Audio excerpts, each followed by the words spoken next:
On this exercise, we're going to do something called punch outs. You need a band attached to something stable in front of you.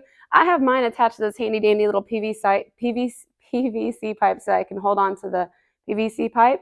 If you don't, if you have a handle, you can also use a handle to hold on to, or you can even just hold on to the band if you need to, just like this. That's absolutely fine.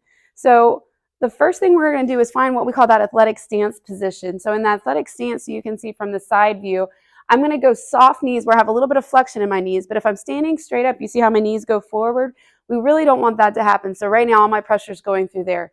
So to counterbalance that, I'm going to stick my booty out just a little bit. So now if I'm looking down, my nose is past my toes, pointed at the floor, and my chest is even a little bit pointed towards the floor instead of straight up towards the wall. So if you find yourself looking straight ahead as you do this exercise, remember that we want to sit back a little bit in the hips. The weight should be on the heels, and you have soft knees. In this position, I can give myself a little bit of a tuck at my pelvis. When I do that, my abs automatically engage. I'm going to take and put my right hand on the bottom, my left hand on the top, and I'm going to hold this. I'm going to step back to where I get some pretty good tension in this band, and it's wanting to pull me forward. So I'm going to hit my athletic stance with some tension on it. I'm going to get my nice little ab contraction here, and then I'm just going to let the pipe go forward and back. As I do this, I feel obviously my arms are definitely working a little bit. And if you feel like you're getting some neck tightness, make sure your shoulder blades are down and back. We do want to feel the abs moving and contracting as we're doing this. Your abs are kicking in, your hips, a little bit of everything in the bottom as well, because they're trying to prevent yourself from rocking and pulling forward. You can switch hands with the right hand on top, left hand on bottom as well. You'll get a little bit more workout on that top arm versus the bottom arm if you do that.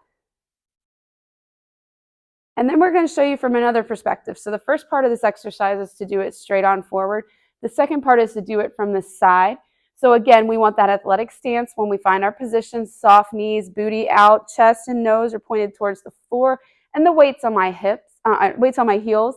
You're going to tuck your butt under a little bit. You're going to start with your hands at your belly button. And from your belly button, we're just going to push out and back. And as I'm doing this, I'm feeling the bands wanting to pull my arms this direction. If I hold my arms still, the band's wanting to pull my whole body that direction. And then I'm also feeling that I'm keeping my abs nice and tight, and it's easier to hold my position, especially on my legs. So I'm just going to go out and back, and I feel the resistance as I do this.